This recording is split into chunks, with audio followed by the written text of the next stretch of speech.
మాజీ మంత్రి జోగి రమేష్ అనుచరులపై ఇబ్రహీంపట్నంలో కేసు నమోదైంది. నకిలీ మద్యం కేసులో జోగి రమేష్ బెయిల్పై విడుదలవగా ఆయన అనుచరులు పార్టీ నేతలు ఘనంగా ఆహ్వానించారు. ఈ క్రమంలో నేషనల్ హైవేపై వాహనాల రాకపోకలు అంతరాయం ఏర్పడింది. దాంతో జోగి రమేష్ అనుచరులైన నాగిరెడ్డి, స్వామి, రాంబాబులపై కేసు నమోదు చేశారు ఇబ్రహీంపట్నం పోలీసులు. నేషనల్ హైవేపై రాకపోకలు అడ్డగించడం, జన సమీకరణ, పబ్లిక్ ప్లేస్లో న్యూసెన్స్ చేశారంటూ 3 సెక్షన్ల కింద కేసులు నమోదైనట్లు పోలీసులు తెలిపారు.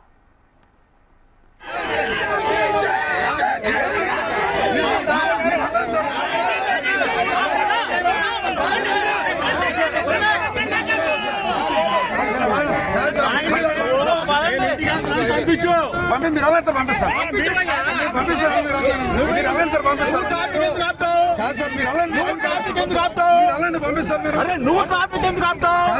నువ్వు జామ్ చేస్తావు, ట్రాఫిక్ జామ్ చేస్తావు.